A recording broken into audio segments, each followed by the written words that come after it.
Assalamualaikum warahmatullahi wabarakatuh. Selamat siang pemirsa setia TVRI Jambi dimanapun Anda berada. Senang rasanya saya Septinita dapat kembali menjumpai Anda dalam program Kabar Jambi edisi Jumat 8 November 2024 dengan tema kita yakni tumbuh dan perkembangan UMKM. Di tengah tantangan besar, pemirsa pelaku UMKM terus mempertahankan usaha mereka. Dan baru saja 5 November kemarin, Presiden Republik Indonesia Prabowo Subianto telah menandatangani peraturan pemerintah nomor 47 tahun 2024 tentang penghapusan tagihan piutang macet kepada UMKM dalam beberapa bidang, tidak hanya bidang pertanian, perkebunan, peternakan, kelautan, serta UMKM lainnya seperti mode, busana, kuliner, industri kreatif, dan lain-lain. Dan tentunya pemirsa, hal ini menandai adanya langkah nyata dari pemerintah dalam mendukung keberlanjutan UMKM dan membuka peluang untuk semakin berdaya dan juga mandiri. Kita ingin mendengarkan bagaimana tanggapan dan juga apa dampak yang dirasakan oleh pelaku UMKM khususnya, dan bagaimana tanggapan dari Ketua Ekonomi Kreatif Jambi. Untuk itu kita telah menghadirkan narasumber kita yang luar biasa. Kita sapa terlebih dahulu yang pertama yakni ada Bang Berlian Sentosa. Selamat siang Bang Berlian. Bagaimana kabarnya siang hari ini Bang? Ya. Alhamdulillah. Bagaimana perjalanannya ke sini tadi Bang? Lancar. Lancar Bang ya? Iya. Oke, kemudian selanjutnya pemirsa kita sapa narasumber kita berikutnya. Ada Kak Vera Amalia, SEMAK MSI, Certified Accounting Technician, selaku pelaku UMKM. Selamat siang Kak Vera. Selamat siang Kak Septi. Bagaimana kabarnya Kak siang hari ini? Alhamdulillah sehat. Alhamdulillah sehat ya Kak. Iya. Perjalanannya ke sini gimana Kak? Sama kayak Coach Berlian ya. Alhamdulillah lancar juga. Coach Berlian ya. Sekarang kita manggilnya Coach Panggilan Berlian. Panggilan untuk kami pelaku UMKM di Jambi ini udah pokoknya ini coach gitu. Coach kami gitu. Coach Berlian. Iya. Oke, siap.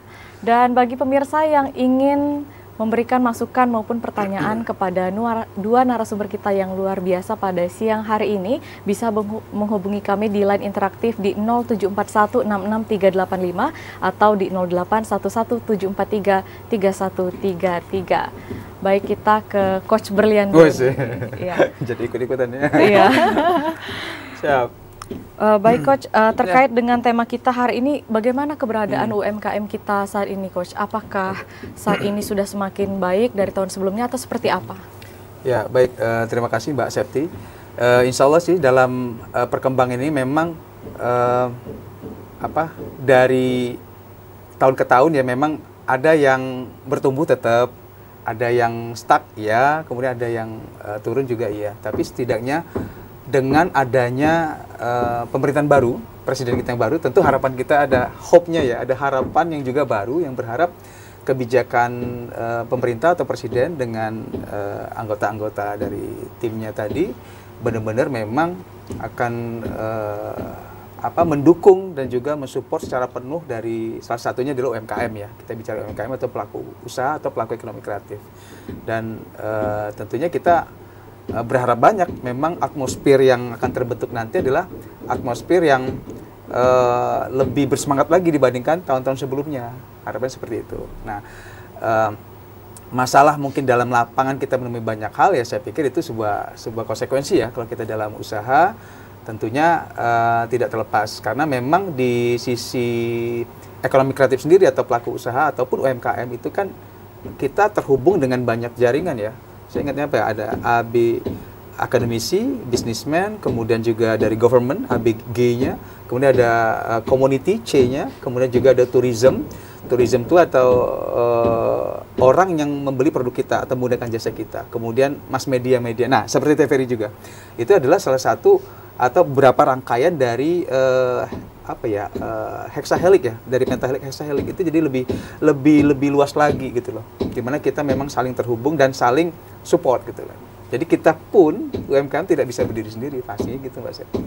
Ya harapan ada, ya berharap mudah-mudahan ini kabar baiknya atau insya Allah akan menjadi tindak lanjut yang positif juga bagi teman-teman pelaku usaha. Iya. Baik, selanjutnya Bang, bagaimana tanggapan Abang nih di era saat ini kan Septi sering menemukan pelaku usaha itu menjual Mungkin contohnya kalau di bidang usaha kuliner itu, Septi sering menemukan pelaku usaha menjual seperti banyak varian-varian pizza yang dibuat. Padahal kan pizza ini bukan berasal dari Indonesia, jadi mengadopsi dari budaya asing. Kemudian juga Septi sering menemukan busana-busana yang diadopsi dari budaya asing. Menurut dari Bang Brilian sendiri seperti apa Bang itu? Baik, ya fenomena ini tidak terlepas ya, di mana kalau bisnis itu kan ada masalah, ada solusi ya. Nah, kita ada problem orang, kita kasih solusi apa gitu kan. Nah, salah satunya adalah mungkin segmen pasar atau target marketnya anak-anak muda yang usia-usia yang Gen Z atau akhir milenial, yang mereka suka dengan makanan-makanan barat yang ternyata itu peluang usaha. Ya kalaupun mungkin dengan inovasi atau kreativitas, mungkin pizza ala Indonesia, mungkin ada pizza rendangnya, itu adalah sebuah kreativitas ataupun inovasi. Nah, masalah itu sebagai makanan barat yang mungkin cukup digandrungi ya karena memang kebutuhan marketnya memang butuh itu gitu kan. Jadi kenapa tidak? Ya tinggal nanti ada sentuhan lokalitasnya lah gitu ya. Karena memang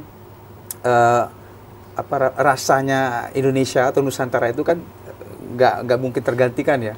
Luar negeri mungkin makan ayam goreng tanpa nasi. Ternyata di Indonesia waralaba internasional harus adaptif dengan selera lokal, selera Nusantara, bahwa ada ayam harus ada nasi. Kalau kita makan belum ada nasi, belum makan gitu kan. Jadi tetap mereka sendiri yang adaptif. Maka melihat kebutuhan pasar, saya pikir itu sah-sah saja ada makanan itu.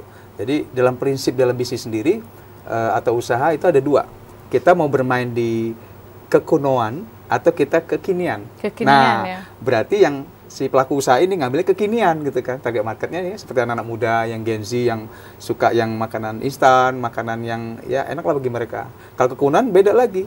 Yang target marketnya usia-usia mungkin sudah settle 40 ke atas, 50 ke atas, dia nggak akan beli yang itu lagi. Dia mungkin lebih ke makanan tradisional yang mungkin lebih berbahan yang lokal dan ingin ada cita rasa kenangan masa lalu misalnya kan. Nah, itu pasti akan ada pasar sendiri. Jadi masing-masing punya pasarnya. Nah, kita lah UMKM yang harus bisa membaca kebutuhan pasar ini di mana. Nah, kalau kebutuhan pasar itu tepat, insya Allah kita sudah memberikan solusi bagi masalah orang. Itulah bisnis. Wah, ini menarik sekali ya tentang membaca market ya, Bang. Mungkin market, kita akan membahas lagi lebih lanjut, tapi kita ke Kak Vera dulu, Bang. Halo Kak Vera. Baik Kak Vera, ini selaku pelaku UMKM menekuni usaha apa, Kak? Kalau saya kebetulan bergeraknya di bidang fashion ya, Mbak. Jadi itu ada hijab juga, tapi sekarang ini lebih ke busana batik sebenarnya. Batik Jambi, tapi yang dimodifikasi. Jadi seperti tadi kan ngeliat target marketnya. Yang saya lihat sekarang di kota Jambi ini banyak ya cantik-cantik gitu batik. Tapi mereka lebih kayak kainnya aja gitu. Yang ready to wear itu belum banyak gitu. Adapun ready to wear biasanya modelnya itu tadi ya biasa gitu. Kayaknya pasarnya itu emang khusus kayak bajunya terlalu formal, terlalu resmi gitu. Nah, saya mencoba untuk bikin yang bagaimana caranya baju batik ini tuh dikombinasi sehingga anak muda gitu ya, yang milenial bawah sampai ke Gen Z gitu, tertarik gitu, bangga pakainya gitu. Jadi harapannya sih itu, makanya saya ngambil segmennya itu, Kak. Baik, kenapa Kakak lebih memilih menjual hijab dan di bidang fashion? Padahal kan banyak sekali nih bidang-bidang yang bisa kita tekuni lagi. Iya, kalau itu mungkin kembali ke passion ya, gitu ya. Karena saya menggeluti ini udah cukup lama, dari 2011 gitu. Jatuh bangun ya, Bang Brilian. Sempat juga ganti segmentasi gitu ya. Tapi kayaknya kalau ganti segmen gitu ya, mungkin sempat waktu itu jual empe-empe nih, Mbak, ceritanya. Sempat jual sempat sebelum ini. Karena ngelihat kan kok kayaknya penjualan turun gitu. Apa sebaiknya saya jual makanan aja yang harganya relatif lebih murah dan kayaknya orang pasti butuh makan gitu ketimbang baju gitu ya. Godaan lah ya. Godaannya. Gitu. Tapi balik lagi gitu, menjalaninya itu ternyata lebih seneng saat kita jualan passion tadi, Mbak, gitu. Dan akhirnya ya udah saya bilang mungkin ini jalannya gitu ya yang saya harus tekuni gitu. Walaupun ya itu tadi ya, karena fokus ke satu bidang itu cukup sulit ya, Bang, gitu. Karena kami ini kadang pelaku UMKM itu kan gimana dapet cuannya dulu, Mbak, gitu kadang ya. Mikirnya supaya cepat dapat omset, Ya, supaya dapat untung gitu. Padahal sebenarnya konsistensi itu kan yang dilihat juga kan. Jadi mungkin kalau kita konsistensi dengan mempromosikan batik modifikasi asli Jambi gitu, mungkin nih nanti anak-anak kota Jambi bahkan mungkin Indonesia gitu bakal semakin tahu gitu. Dan saya juga menyasar pangsa pasar yang harganya itu jangan terlalu tinggi gitu, Mbak. Gitu. Jadi karena kebetulan saya juga dosen gitu, Mbak ya. Jadi biar mahasiswa-mahasiswa ini tertarik pakai, jadi harganya yang relatif agak murah gitu. Gitu. Baik, ya ini menarik sekali ya Kak. Terus untuk proses produksinya gimana nih Kak? Dari baju batik ini biasanya di printing Kak atau seperti apa? Kemudian untuk proses yang hijabnya juga seperti apa Kak proses produksinya? Kalau hijab kebetulan memang kita itu sistemnya masih ngambil ya gitu dari Pulau Jawa. Tapi kalau yang batik kan alhamdulillah kita memang punya sendiri di Jambi ini ya, punya batik Jambi. Tapi kebetulan bukan produksi batiknya Mbak. Jadi kita memang beli batiknya dari pengrajin yang alhamdulillah banyak sekali di Jambi ini ya, Bang Berlian ya. Saya juga kebetulan kan di Jambi ini baru jalan 5 tahun. Jadi setelah saya lihat ternyata cantik-cantik sekali gitu motifnya gitu ya. Nah saya ngambil itu ke pengrajin-pengrajin Mbak. Kalau batiknya sampai ke kota seberang gitu ya. Cantik-cantik sekali motifnya ternyata. Saya juga bekerja sama lagi dengan pelaku UMKM yang sama-sama di satu komunitas yang beliau-beliau ini penjahit gitu. Jadi saya kan nggak bisa jahit nih. Jadi saya bekerja sama, saya nentuin nih modelnya kayak gini gitu, bahannya. Jadi kayak satu model baju batik itu kita udah 3 pelaku UMKM sebenarnya. Sayanya sebagai penjualnya gitu ya. Nanti si produksi batiknya, satu lagi penjahitnya gitu. Jadi juga melibatkan banyak orang ya. Jadi rantainya itu gitu. Sampai ke packingnya juga sih Bang. Karena kebetulan teman-teman di Jambi ini kan ada juga komunitas yang dia ada bisa menyediakan packingnya. Jadi satu baju aja bisa terlibat 4 gitu ya, 4 UMKM gitu. Ya, baik, kita ke balik ke Bang Berlian lagi ya Bang. Oke Bang, ini Bang Septi kan sering melihat nih Bang banyak sekali pelaku-pelaku usaha terutama di daerah terpencil ini Bang, mereka itu mampu memanfaatkan kearifan lokal untuk dijadikan sebuah produk seperti dari akar tanaman bisa dibuat jadi anyaman. Namun mereka ini karena mereka di desa terpencil, mereka itu terkendala dengan proses pemasaran, marketing. Kalau dari peran Barekraf sendiri seperti apa Bang dengan kondisi-kondisi seperti ini? Ya sebenarnya kayak kita kemarin saya baru ngisi di workshop entrepreneurship ya di Kabupaten Merangin gitu ya. Kemarin juga di Tanjung Jabung Barat. Nah itu salah satu dari beberapa materi yang kita sampaikan itu adalah digital marketing. Karena memang mau tidak mau, suka tidak suka, kita sebagai pelaku usaha lah ya, dalam koridor pelaku usaha, kita harus masuk ke dalam dunia digital. Jadi walaupun misalnya teman-teman ada tinggal di Geopark Merangin, mereka bisa expose dengan konten kreatif tadi bahwa ada potensi-potensi di sana. Nah, potensi tadi kan bisa jadi sumber dayanya, alamnya, ya keindahannya tadi, kemudian juga kulinernya, adat dan budayanya tadi. Nah, itu butuh diekspos lebih garang lagi lah. Nah, cara salah satunya adalah dengan konten kreatif. Ya, mereka menjadi konten kreator. Nah, itu butuh istiqomah juga. Karena kalau kita berharap misalnya, oh saya harus punya tempat di ibu kota kabupaten misalnya gitu, itu berat bagi mereka. Ya udah sewa udah berapa kan. Maka salah satu cara dan tanda petik yang mudah dan murah itu adalah menjadi konten kreatornya gitu kan. Ya untuk produk mereka sendiri gitu kan. Bahwa mereka mengabarkan pada dunia, mereka punya potensi itu semua. Ya produknya tadi ataupun dalam bidang jasanya tadi dengan kelokalitasan yang ada di daerah mereka gitu kan. Jadi saya pikir kita harus membuka mindset itu. Nah, itulah kita jalan ketika di teman-teman di kabupaten, itu kita membuka mindset teman-teman tadi bahwa potensi mereka itu luar biasa, karya mereka luar biasa, tapi belum terekspos dengan baik gitu kan. Mereka kalau buat kerajinan luar biasa loh.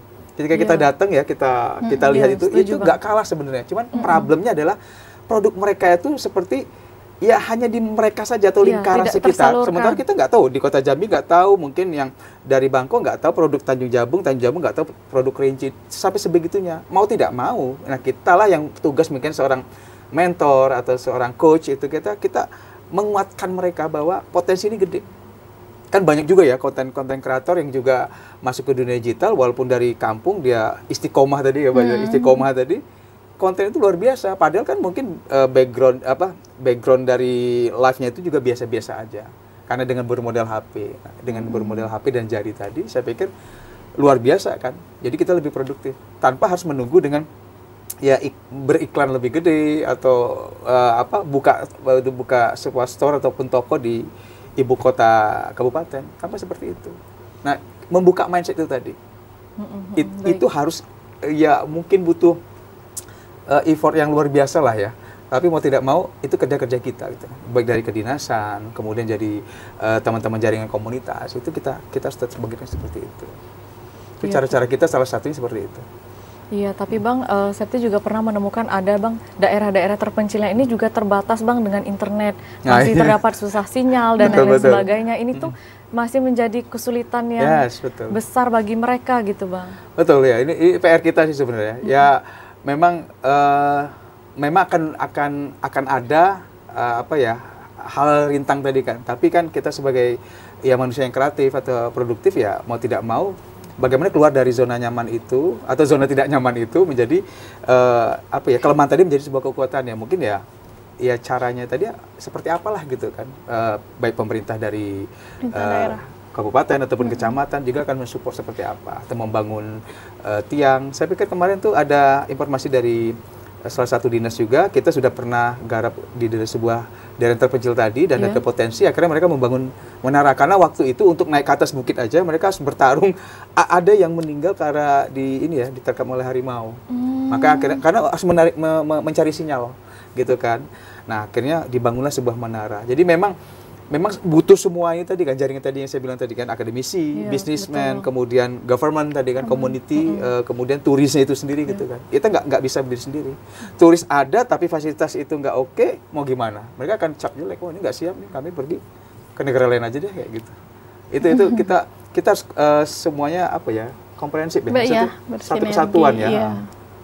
Kolaborasi. Nah, tadi kan kolaborasi. 4 UMKM di dalam satu produk, satu bisnis tadi kan. Karena kita mau bermain tunggal juga sulit. Kita mau fokusnya di mana? Kalau kita Mbak Vera misal mengambil di sisi packaging, yang ngapain saya tidak menguasai di situ? Mending kita berikan rezeki ini pada teman yang ahli di bidangnya. Fokus aja mungkin di desainnya tadi ya. Yang desain tadi orang tidak punya. Maka fungsi kolaborasi tadi untuk bertumbuh teman-teman pelaku usaha. Nah, salah satu walaupun tadi yang di ujung dusun atau di mana, ya mau tidak mau dia harus kolaborasi dengan siapa, ya membuka cakrawala tadi, mindsetnya. Melibatkan banyak pihak ya. Banyak pihak. Ya pemirsa, kita akan membahas lebih lengkap lagi usai jeda pariwara berikut ini. Tetaplah bersama kami di Kabar Jambi.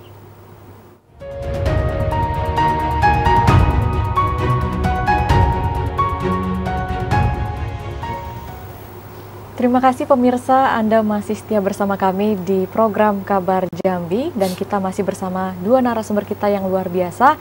Ada Bang Berlian selaku Ketua Ekonomi Kreatif Jambi dan juga Kak Vera selaku pelaku UMKM. Dan kita kembali ke Bang Berlian nih. Saya lagi ya? Iya Bang. Bang, jadi kan Septi ini ada dapat informasi nih Bang, data dari Dinas Koperasi dan UMKM Provinsi Jambi bahwa dari tahun 2022 ke tahun 2023 itu jumlah UMKM di Provinsi Jambi ini mengalami penurunan. Kalau di tahun 2022 itu 184.042 UMKM, di tahun 2023 per Desembernya 176.051, yang artinya di sini ada penurunan 7.991 Bang. Menurut Bang Berlian sendiri, apa yang menyebabkan jumlah UMKM ini menurun Bang? Dan apa yang menyebabkan sampai pelaku UMKM ini bisa berhenti beroperasi gitu Bang? Ya pasti banyak faktor ya. Kita kan lihatnya multi aspek ya, misalnya itu bisa dari diri si pelaku usaha ataupun faktor eksternal. Nah kalau faktor eksternal kemarin pasti dampak COVID itu kan tidak semuanya itu keluar dari zona nerakanya itu kan, masih ada yang demam, masih ada yang meriang, tetap karena tidak itu luar biasa gitu kan. Nah yang bertahan dan survive banyak, yang bertahan survive dan scale up atau bertumbuh ya ada tapi tidak begitu banyak. Tapi yang rontok, nah itu tadi itu yang lumayan gitu kan. Karena kalau kita nemuin kan ada yang harus gulung tikar, sementara dia sudah banyak mempekerjakan timnya tadi ya. Kondisi-kondisi itu gitu kan. Karena udah cash in-nya sudah menurun tajam, sementara cash out-nya misalnya yang uang keluar lebih banyak daripada uang masuk, itu kan akan menjadi beban gitu kan. Sementara produksi dan bahan baku harus dibeli gitu kan. Apakah harus menaikkan harga atau menurunkan harga atau akan menjatuhkan kualitas, itu pilihan-pilihan yang sulit kan, karena memang UMKM ini harus memang lebih tangguh ya dengan segala kondisi gitu kan, karena banyak hal ya, apalagi dari faktor eksternal juga, mereka berbicara akan bertemu dengan pajak, kemudian juga kebijakan perizinan yang mungkin agak-agak ribet juga, sulit gitu kan. Itu juga faktor-faktor yang akhirnya mereka yang nggak siap menyerah. Memang dalam bisnis memang kembali lagi ke personal gitu kan. Yang kuat dia akan bertahan dan melejit, tapi yang tidak bisa shifting atau tidak bisa berubah atau tidak menangguhkan diri, jadi diri yang tangguh, itu akan rontok. Makanya tadi saya bilang juga, ya tergantung juga gitu kan. Saya nggak baca data, tapi saya udah melihat bahwa kondisi-kondisi itu terjadi. Jadi ada berbagai itu kan, yang tumbuh, yang bertahan, yang jatuh. Gitu loh. Ya, itu realita di lapangan gitu kan. Nah tinggal pemerintah tadi apa stimulusnya, atau saya pikir sih bukan diiming-iming dengan bantuan dana atau bansos. Menurut saya sih malah itu bukan pengajaran positif ya. Ya mungkin dipermudah perizinannya, birokrasinya, peluas pasar gitu ya, Mbak Vera. Bagaimana mensupport tadi misalnya istilah beli produk UMKM. Kemudian ketika ada e-commerce-nya yang benar-benar misalnya tokoh pemerintah pusat, gubernur atau wali kotanya itu menjadi role modelnya. Ayo support para PNS untuk beli produk UMKM. Mungkin bagian seperti itu, benar-benar campaign yang bukan kampanye politik ya, kampanye membela UMKM seperti itu. Jadi benar-benar gairah atau atmosfer itu terbentuk. Jadi kita tuh nggak menunggu ini what's next gitu ya. Ini pemimpin berikutnya akan ngapain ke kita gitu kan. Kayaknya nggak ada dampaknya. Jadi seperti itu kan. Kami berpikir, makanya akan mereka masa bodoh gitu kan. Nah harusnya kan tadi kan akademisi, businessman, government, community, semua harus terlibat, termasuk pemerintah, karena mereka yang punya kebijakan. Ketika kebijakan ini salah, maka kita akan rontok dan akan berbahaya kan sebenarnya, karena perputaran uang sesungguhnya itu ada di teman-teman UMKM. Bayangkan tadi ada 4 komponen. Kalau corporate atau misalnya perusahaan besar, ya uangnya mungkin lari ke negara-negara luar. Kalau kita kan uangnya beredar di masyarakat. Kita beli gula aja, beli kain, itu semuanya kan perputarannya. Nah, ketika itu tidak dilindungi atau tidak benar-benar diamankan sama pemerintah sebagai penguasa atau pengambil kebijakan, itu akan berbahaya saya pikir. Jadi lesu lah atau tidak semangat lah. Nah, kalau rontok satu-satu, kebayang kan seperti apa dampaknya? Dampaknya luar biasa, karena 60% saja PDB pemerintah Indonesia 2018 itu disumbangkan oleh UMKM. 60% PDB loh. Indonesia. Terbesar adalah kriya, kuliner sama satu lagi fashion. Jadi memang nggak main-main gitu. Nah itu sih kalau menurut saya seperti itu. Ya, jadi benar-benar tulus untuk membantu teman-teman pelaku usaha. Bagaimana caranya ini benar-benar mereka tuh bertumbuh gitu kan. Yang mau pingsan dibangunin gitu kan. Dengan cara apa gitu kan. Pendidikan, pelatihan, mentoring bisnis, dikawal mereka. Habis misalnya workshop, ada mentor-mentor yang akan dipasangkan untuk membina mereka lebih lanjut. Kita melakukan itu ya. Ke teman-teman kita melakukan itu, coaching bisnis, mentoring. Ya walaupun kita ya sesama kita lah. Kita nggak nggak mengambil uang dari situ, tapi kita membantu teman-teman karena saling sinergi tadi, kolaborasi. Ya kepada siapa lagi kita meminta tolong. Jadi jaringan itulah pemerintah harus mengambil peran lebih menurut saya. Jangan hanya kita komunitas aja. Berarti Kak Vera termasuk salah satu pelaku UMKM yang bertahan ya Kak ya? Dari data ini kan ada jumlah penurunan, tapi Kak Vera tetap bertahan. Apa yang menyebabkan Kak Vera tetap bertahan Kak? Padahal Kakak sudah mengalami jatuh bangun, terus kemudian omset fluktuatif, naik turun, sudah berganti jualan dari yang kuliner, kemudian berganti menjadi fashion. Seperti apa Kak Vera? Mungkin kalau saya boleh bilang, karena ini ya Kak, kita terus belajar gitu. Salah satunya tadi, salah satu bisnis yang mungkin agak berdampak juga nih, mungkin kalau kita boleh sebut ya, salah satu e-commerce, TikTok misalnya gitu ya, atau ya Shopee gitu. Itu kan kita pelaku UMKM ini rata-rata memanfaatkan. Tapi banyak juga UMKM ini yang enggak gitu. Dia hanya fokus, ya udah yang penting punya toko gitu ya. Dan ternyata kan kalau kita nggak ikut belajar, ikut upgrade lagi ilmunya gitu, kita ketinggalan gitu. Jadi banyak juga teman-teman ini ternyata pelaku UMKM itu yang sampai saat ini tuh dia nggak memanfaatkan website nggak punya misalnya. Udah gitu dia juga nggak ikut-ikut jual di e-commerce gitu. Yang akhirnya produknya tuh nggak dikenal Mbak. Sementara ada nih anak muda misalnya, dia baru bikin brand dia 1-2 bulan, tapi dia pinter ya, dia mau belajar gitu. Akhirnya produknya terkenal gitu kan. Produknya terkenal dan akhirnya ya udah dia karena menguasai ilmunya, ilmu dagangnya saat ini gitu ya, di era digital ini, ya akhirnya bertahan gitu. Tapi ada yang mungkin pelaku UMKM ya udahlah gitu, lesu, nggak ada pemasukan ya, mungkin karena memang jualannya offline aja gitu, nggak ikut online gitu ya. Kemudian juga mungkin kalau kita ikut jualan di platform gitu ya, kayak Instagram, TikTok segala macam, kita kan juga harus tahu tuh algoritmanya bagaimana gitu, bikin konten yang bagaimana gitu ya, atau juga mungkin bisalah kita pakai iklan yang murah meriah gitu kan, ada Mbak yang satu hari 30.000 gitu ya, ketimbang kita misalnya bayar endorse orang yang ratusan ribu gitu. Nah jadi menurut saya salah satunya ya karena saya juga ikutin tuh Mbak perkembangannya. Jadi saya punya tuh sosmednya gitu ya. Saya ikut malah belajar Mbak, live TikTok tuh saya ikut. live IG saya ada ilmu juga kan belajar. Iya betul. Kita karena kita termasuk milenial yang agak tua ya. Jadi belajarnya sama anak Gen Z nih. Gimana sih upload produk gitu ya. Terus gimana kita bisa live tuh gimana. Dan ternyata itu nggak bisa kalau nggak dipelajarin gitu. Nah mungkin itu salah satu penyebabnya beberapa UMKM tuh akhirnya mati gitu. Karena kurangnya ilmu tadi gitu ya. Upgrade diri. Dan tidak mau mengupgrade tadi ya. Mau tidak mau gitu. Kita harus mengikuti perkembangan. Kalau kita pasrah ya selesai sudah. Kayak yang cerita di Tanah Abang waktu itu kan. Itu beritanya besar sekali. Tanah Abang itu akhirnya sekarang mereka live gitu loh Mbak. Jadi nah mungkin nanti kita bisa ngajarin teman-teman di Angso Duo kali ya, supaya produknya lebih dikenal masyarakat. Di Angso Duo gitu. Ya, Bang tadi sempat disinggung Bang ada pembinaan sama pelatihan juga. Kalau dari Barekraf sendiri, apa kegiatan-kegiatan yang rutin dilakukan Bang dan berapa lama ini terus berkelanjutannya? Kementekraf itu pernah kita membuat juga kayak pelatihan digital, udah ada kayak IG, kemudian kan kita kan banyak mentor-mentor ya. Ya berbayar nggak mahal lah, cuma 15.000 gitu kan. Itu kelasnya UMKM kan. Mentor-mentor ini dari mana Bang? Kita juga pelaku usaha, tapi juga kita mungkin dia pelaku usaha, teman-teman mentornya ada pelaku usaha. Dan dia tuh spesifik misalnya di digital marketing.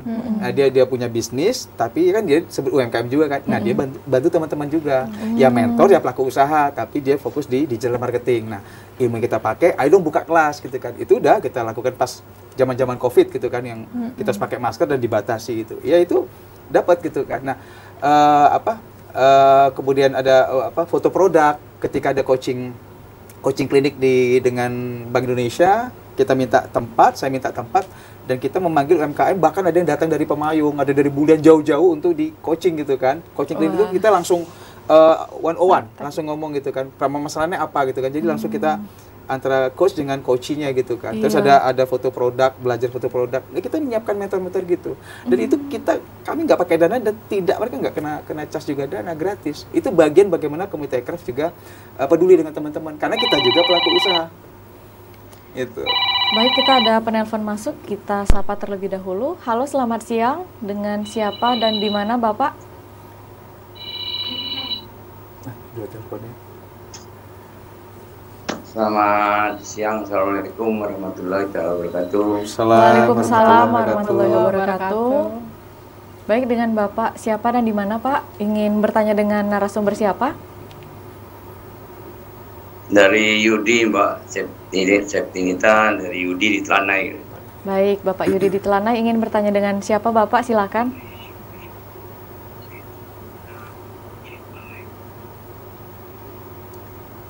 Ya, baik, terima kasih Mbak Septinita atas waktunya.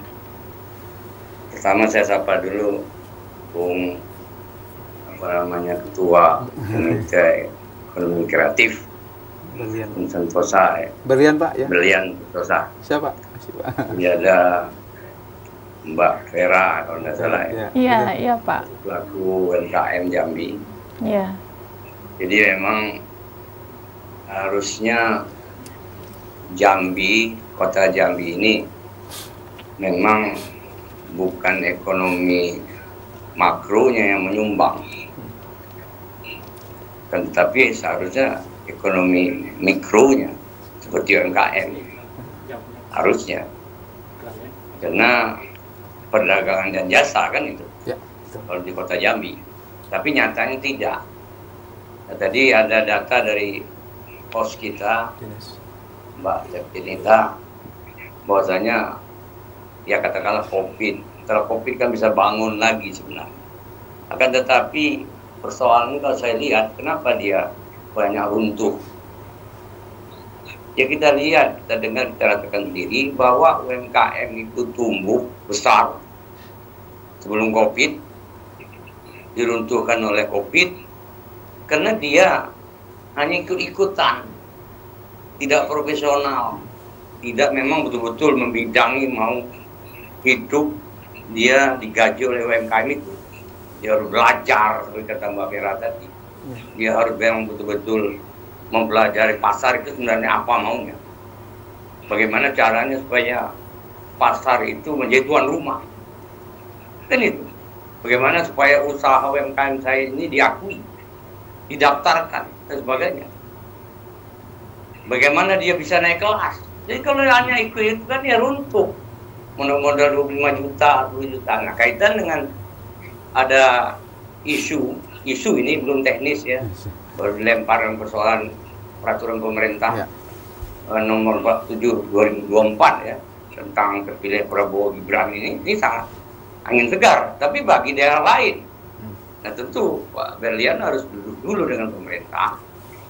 Kalau kita lihat bantuan kredit macet ini kan nominalnya 300 sampai 500 juta. UMKM yang ada di Jambi ini, waduh, saya rasa menengah ke atas itu kan, UMKM menengah ke atas yang mau dibantu kredit macetnya itu oleh pemerintah. Yang Mbak Septinita katakan runtuh itu paling modal 10 juta, 15 juta, udah, tidak profesional dia kan. Nah, jadi memang menurut saya artinya bantuan ini tidak mempengaruhi Jambi gitu. Mungkin adalah 1-2 UMKM yang memang betul-betul profesional tapi modalnya tergerus. Jadi artinya itu memang harus didata dulu, makanya harus duduk dengan pemerintah gitu. Nah, Ya, benar. yang pada kesempatan ini yang saya ingin katakan bahwasanya pasarnya sudah menunggu. Coba bayangkan kalau kita lihat di kota Jambi aja, kita kuliner ya. Di kota Jambi ini penduduknya sudah hampir 650 juta. Kota Jambi ini, apakah bisa ngambil 1000 aja sebulan untuk fashion, untuk baju, untuk makanan? Nggak usah lah 200 orang aja, 200 orang sebulan. Kan pasar udah nunggu. Nah pasar ini juga memang harus diedukasi oleh pemerintah bahwa harus menjadi tuan rumah dong. Nah itu pertama. Itu tugas pemerintah semua. Dan tolonglah pemerintah, UMKM ini juga rubuhnya karena banyak produk luar itu lebih murah, fashion, makanan dan sebagainya. Nah pemerintah memang harus menyetop itu dulu. Kalau udah di stop, memang pasarnya ada, tapi mempengaruhi, apalagi anak-anak muda ini kan jati dirinya masih mencari jati diri ya, mau makan makanan lokal gak gengsi, maunya luar negeri. Ini mindset ini kan harus dirubah. Padahal kalau yang makanan lokal ini bukan main, dasarnya kita tahu semua, sehat, bersih. Kita belum tahu dibuat oleh Cina sana. Nah, edukasi ini paling penting sehingga dia kembali back to nature makanan. Ternyata itu yang paling penting ya, berkaitan dengan pertanyaan Mbak Septinita tadi, PP 47 tahun 2024 tadi tentang kredit macam kami ini memang angin segar bagi Jambi. Baik. Nah, ini mungkin bagi yang artinya bukan modal 100 juta ke bawah dibantu itu. Padahal yang harus dibantu itu Pak Santoso yang 100 modal 100 juta, 20 juta, 50 juta itu yang banyak tidur semua tuh sekarang. Ya, baik Pak. Nah, jadi harapannya memang pemerintah harus menggenjot ini sehingga ya seperti pendapatan pusat 62% di kota ini harus PAD-nya dari UMKM. Kita aja belum tahu nih berapa sebenarnya. Ekonomi mikro UMKM Kota Jambi menyumbang ke PAD. Tidak tahu kan. Terima kasih. Kan tidak tahu berapa persen. Ya, Pak Yudi. Walau. Jadi itu dulu Pak, mau meningkatnya aja bagaimana? Bisa menjadi pendapatan asli daerah lebih tinggi. Saya rasa itu saja, mudah-mudahan ya kedepannya UMKM di Kota Jambi khususnya bergeliat. Amin. Dan memang bantuan-bantuan yang di bawah 100 juta itu perlu dibantu kan, itu yang banyak. Pak. Yang pilot itu banyak, yang bukan yang 300, bukan yang 500 saya rasa. Jadi memang belum bermanfaat PP 47 itu. Itu Jambi. Saya rasa demikian, mudah-mudahan ini bermanfaat bagi kita. Kedepannya mudah-mudahan UMKM ini profesional, digitalisasi, dan dia bisa membaca apa maunya pasar. Itu demikian. Terima kasih. Wabillahi taufiq wal hidayah. Wassalamualaikum warahmatullahi wabarakatuh. Waalaikumsalam warahmatullahi wabarakatuh. Baik, terima kasih Pak Yudi di Telanai yang telah memberikan pertanyaan kepada dua narasumber kita, dan kita akan kembali menjawab pertanyaan Pak Yudi di Telanai setelah usai jeda pariwara berikut ini. Tetaplah bersama kami di Kabar Jambi.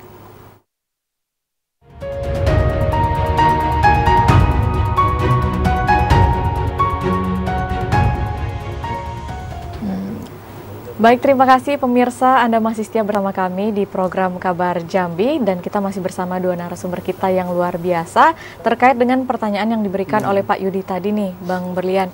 Mungkin bisa ditanggapi langsung Bang terkait dengan pertanyaan Bang Yudi tadi mengenai usaha mikro, bagaimana UMKM ini agar diakui dan juga didaftarkan, bagaimana membangun mindset ini kepada UMKM-nya. Oke.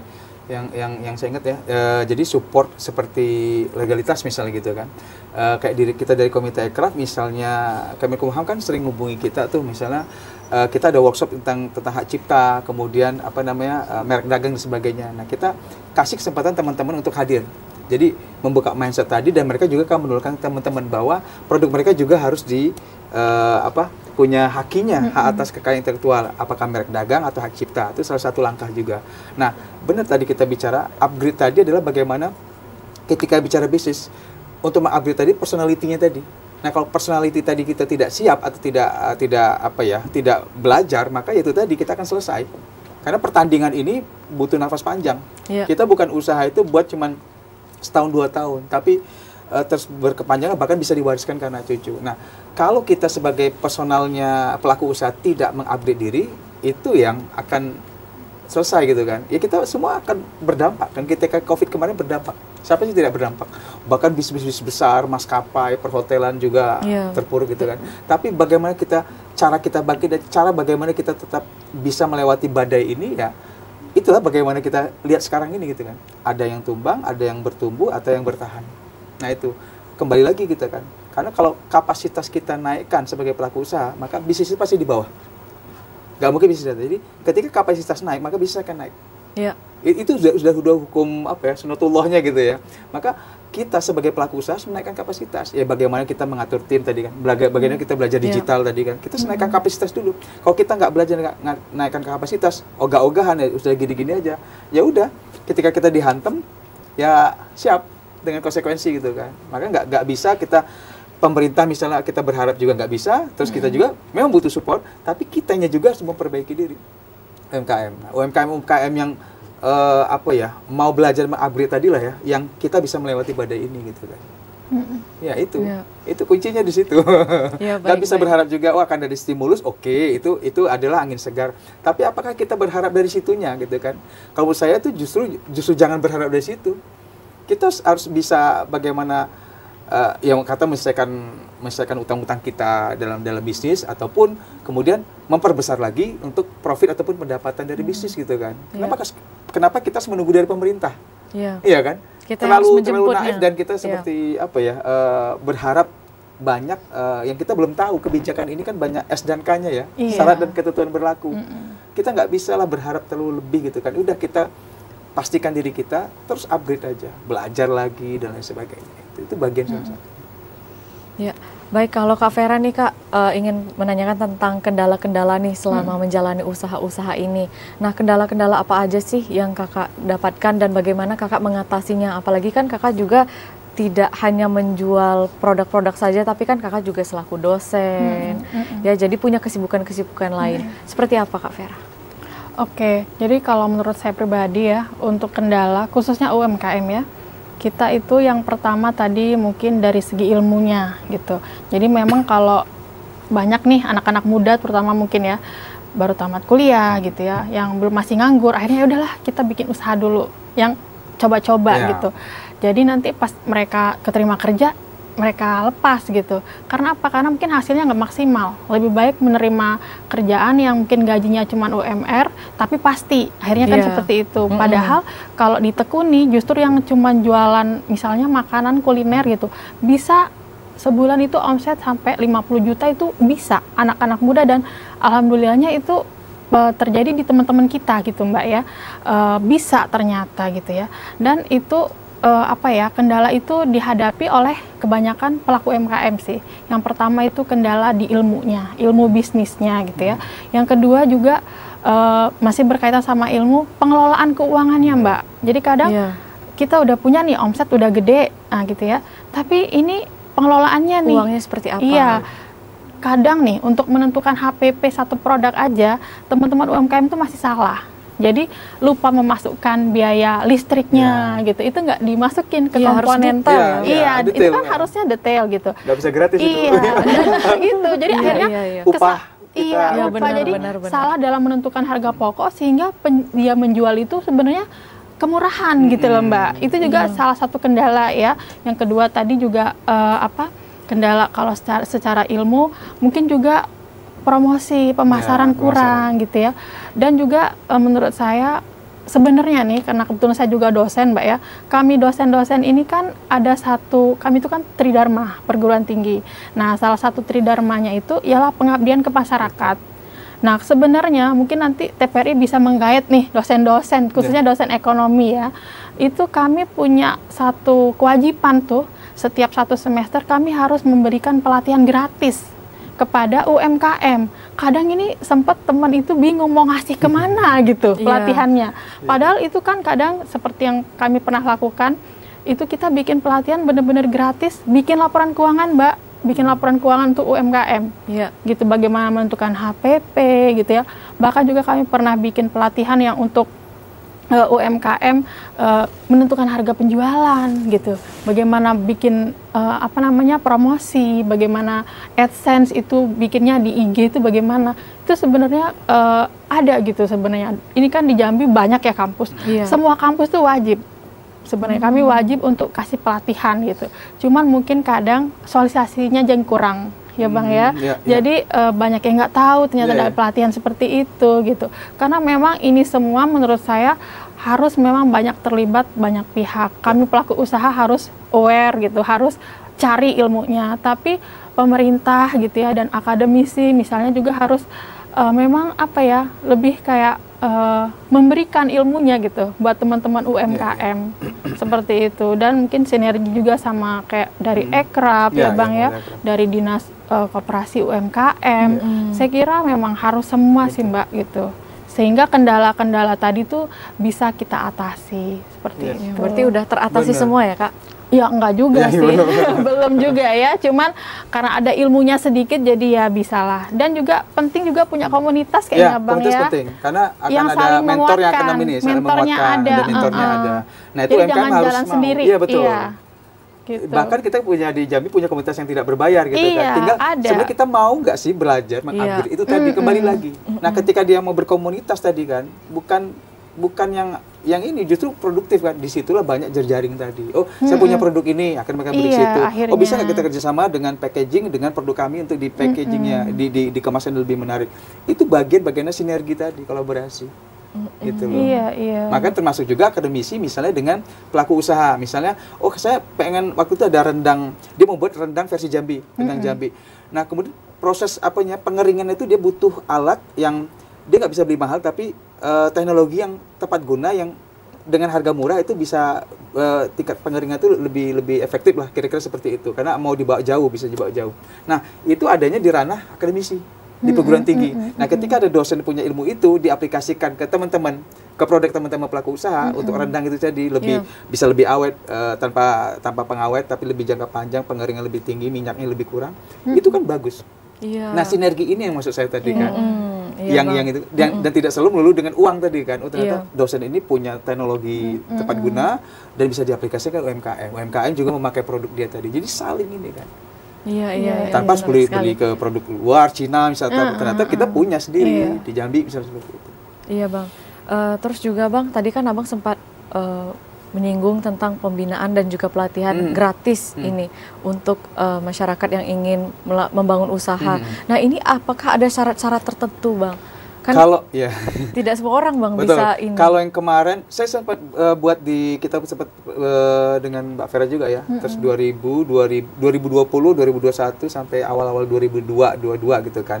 Cuma kadang gini ya, kita ketika membuat sebuah pelatihan disampaikan bahwa di pelatihan ini gratis. Nah, mindsetnya itu kembali lagi. Mindset itu adalah mindset yang kalau gratisan datangnya misalnya telat, kemudian tidak mengupgrade lagi, tidak mengerjakan tugas-tugas diberikan oleh mentor, itu juga jadi problem.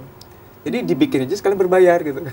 Jadi ada dua hal gitu kan, bisa gratis atau berbayar. Nah, ketika berbayar dia punya komitmen. Walaupun nggak mahal gitu kan. Bayar kita tadi ya, Bang. butuh komitmen teman-teman kan. Sementara mentor memberikan ilmu, nah mereka mau nggak menyerapnya dan mempraktekannya tadi. Nah, kadang-kadang kita menemui seperti itu. Jadi kembali lagi ke personalitinya. Kalau personality tadi tidak mau bertumbuh, tidak mau upgrade, ya udah bisa dihitung dia akan selesai. Tapi kalau dia upgrade, ada benturan, dia kemana lagi, nanya lagi, cari lagi, ketemu. Mbak Vera kan udah keluar dari zona itu gitu kan.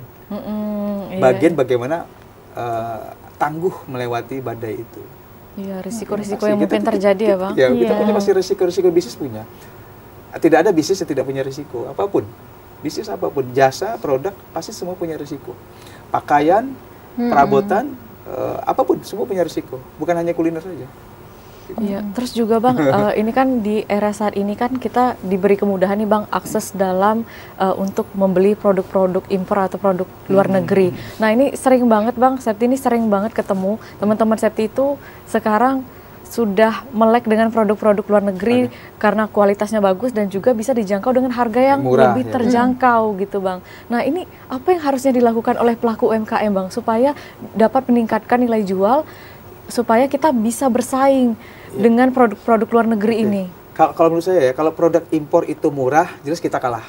Kebijakannya ada di pemerintah kan, dia punya powernya. Itu tadi yang dibahas sama Pak Yudi bahwa keberpihakan tadi kan. Mereka benar-benar proteksi terhadap produk UMKM. Tapi kalau bicara tentang kreativitas, Indonesia unggul. Dengan Cina kita lebih unggul. Dengan Eropa kita keren gitu kan. Nah, itu lagi, kebijakan itu lagi gitu kan. Nah, apakah kebijakan tadi perannya terasa terdampak atau itu hanya sebagai pemanis saja gitu kan. Nah, kita butuhin seperti itu. Sehingga memang ya tadi pemasaran, mungkin ada pameran, ada fashion show-nya atau apanya, itu semua benar-benar digarap bener serius gitu kan. Si UMKM-nya memperbaiki, mengupgrade, kemudian juga dia ya kualitas produknya dibagus lagi dan sebagainya. Itu bagian-bagian kita juga gitu kan. Jadi sinergi tadi, kolaborasi tadi saling menguatkan. Ya kalau kita soal impor tadi benar kata Pak Yudi, kita nggak kuat menghadapi gempuran itu tadi kalau nggak diproteksi. Tapi masalah kreativitas kita menang. Kita tetap menang kreativitas dan kita tetap melihat kebijakan pemerintah berikutnya seperti apa ya Bang. Kita ekspor karena produk kita beda, keren gitu, kualitasnya bagus. Saya kira pemerintah harusnya ini ya Bang ya, sekarang seperti kayak ini kan baru-baru ini handphone kan ada yang di-ban tuh. Nah mungkin beberapa produk impor itu kayak baju yang cuma harga 30-an, 40-an itu kan kasihan produk lokal kita. Itu tolonglah pemerintah di-ban juga. Benar-benar berjuang untuk melindungi kita UMKM. Ya baik pemirsa, kita akan kembali usai jeda pariwara berikut ini, tetaplah di Kabar Jambi.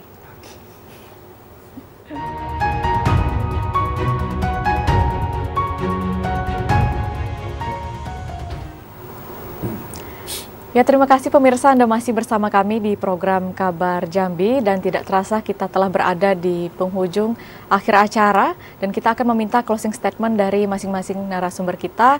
Mungkin bisa terlebih dahulu dengan Bang Berlian dahulu. Baik, silakan, terima kasih.